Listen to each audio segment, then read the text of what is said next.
Welcome to YouTube channel ST global. आज का video शुरू करते हैं। अब तक हमने पिछले वीडियो में जो भी जाना, इस वीडियो में हम लोग जानेंगे अपना मन और बुद्धि स्वयं को खोज के लिए प्राण कितना महत्वपूर्ण है। और प्राण यानी आपकी सांसें। हमने ये जाना कि आपके सांसों के माध्यम से आप जो हवा अंदर लेते हो और उसे बाहर छोड़ते हैं, उस हवा में एक अज्ञात शक्ति होती है जो आपके इस बाहर और भीतरी यंत्र को सुव्यवस्थित करती है। हमने सांसों में बदलाव करके सांस लेने का कोई तरीके सीखे। आपने अपने सांसों को गति का प्रयास के साथ ठीक कर लिया। आपका सांस लंबी या गहरी हो गई है। आप भरपूर मात्रा में अपने भीतर प्राण ऊर्जा को ले रहे हैं। तो आप वो ऊर्जा को लेना तो सीख गया, लेकिन प्राण ऊर्जा का सही उपयोग करना से आपका कंट्रोल में नहीं है। वही शक्ति तो मिल गया, आप उसका उपयोग कैसे करेंगे? शक्ति आ गई तो वो प्रयोग में अवश्य आएगी। आप उसे उपयोग करना नहीं जानते हो तो वो सही उपयोग में आ जाएगी। अर्थात आपके द्वारा एकत्रित की प्राण शक्ति ये आपकी अनुमति के बिना खर्च हो जाती है, यह कहो व्यय हो जाती है। अब ऊर्जा का नष्ट होने का ये प्रोसेस आपका भीतर का कैसे चलता है इसे समझते हैं।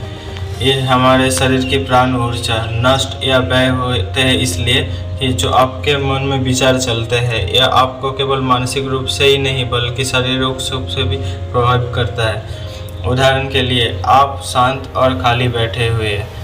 अचानक से आपका मन में एक कामों का विचार आ गया।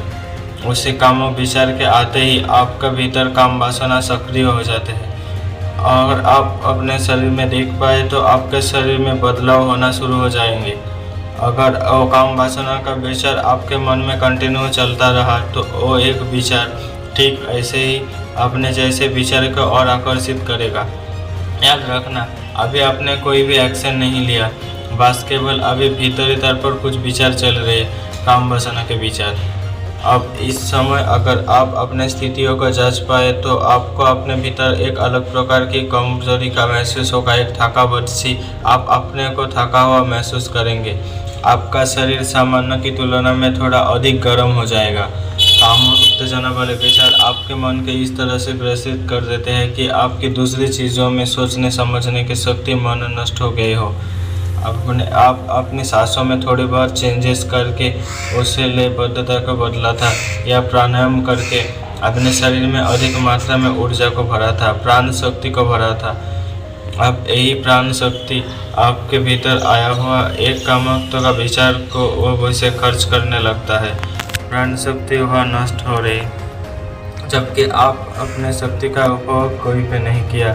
आप सुबह कुछ प्राणायाम करके केवल शक्ति को भरा था और बस यूं ही खाली बैठे थे। बस एक विचार, उसने आपकी प्राण ऊर्जा को चूस लिया। ठीक ऐसे ही दूसरा विकार काम करता है। आप शांति से रिलैक्स एक जगह पर बैठे हुए हैं। जीवन में कोई समस्या नहीं है, किसी से कोई शिकायत नहीं, बस खाली बैठे हैं। आप कहते हैं ना, खाली दिमाग शैतान का घर होता है। ज़्यादा देर आप खाली बैठ भी नहीं सकते हो। बस आपने शांति से अकेला बैठने को कोशिश की, शांत रहने की कोशिश की। अचानक से आपके मन में क्रोध वाला विचार आ गया। याद रखना, अभी तक आपने ऊर्जा को खर्च करने जैसा कोई कर्ज नहीं किया, कोई शारीरिक श्रम नहीं किया। बस एक क्रोध वाला विचार आया और उस विचार का आते ही आपके भीतर एक अग्नि जल उठती है। आपके हार्ट बीट तेज हो जाता है। आपके मनोखून का प्रभाव सामान्य से अधिक हो गया हो।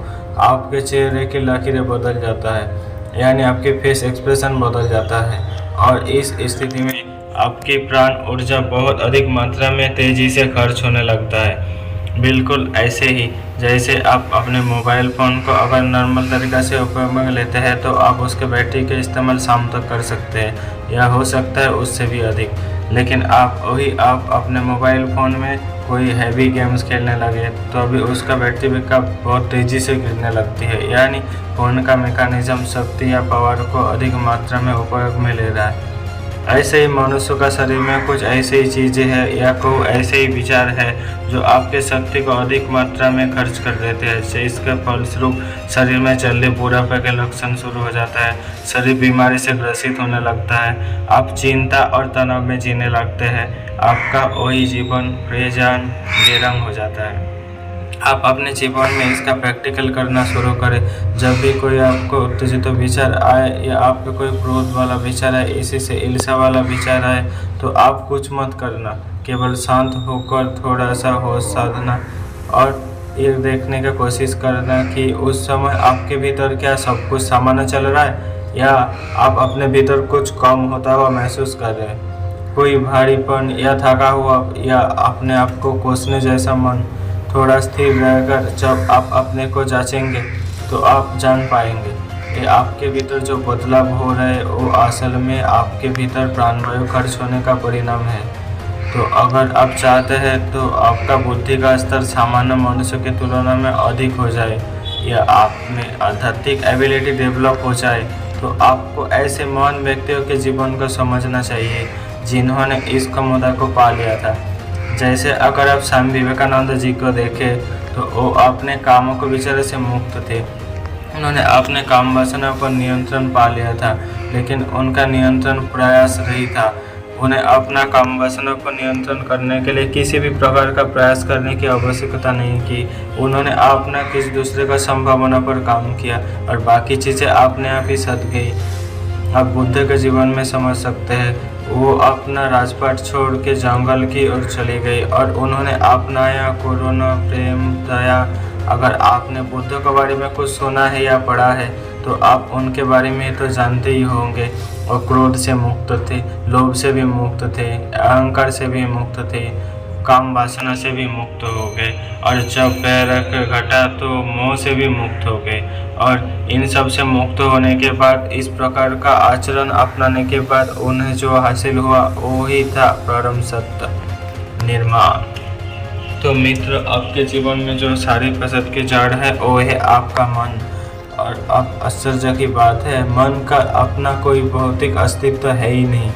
अब सोचने वाली बात है, जिसका कोई भौतिक अस्तित्व नहीं है, जिसे आप देख नहीं सकते हो, जिसे आप आसानी से समझ नहीं सकते हो, वो ना होने वाली और ना देखने वाली चीज़ आपको पूरी तरह से कंट्रोल करते हैं, आपको पूरी इशारा में नचाता है, आपको अपना जीवन में सभी उत्तरों को पैदा करता है। और प्राणायाम सीधा आपके मन को परिचय करता है। जब आपका सांसें प्रकृति रूप से ठीक से चलने लगता है, वो भी व्यवस्थित हो जाती है, आपके विचार खत्म होने लगता है। विचार खत्म होने का यही अर्थ होता है कि आपके मन की अनुपस्थिति होने लगी है।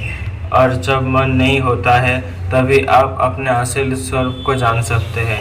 आपका मन ही सभी बंधनों को पैदा करता है और जब ये नहीं होता तो अर्थ साफ है, आप सभी बंधनों से मुक्त हो गए। तो मैंने अपने जितने भी वीडियो बनाए हो, आप अपना टाइम देकर थोड़ा सा चैनल में आके देख सकते हो। तब तक थैंक यू दोस्तों वीडियो देखने के लिए। अगर आपने वीडियो अभी नहीं देख रहे होगे तो सब्सक्राइब कर दीजिए हमारा चैनल, और डेली रूटीन जैसे आप खर्च करते हैं तो उसी टाइम में हमारा वीडियो भी दे सकते हैं। और अपना ख्याल रखिएगा दोस्तों। थैंक यू, मिलते हैं नेक्स्ट वीडियो में।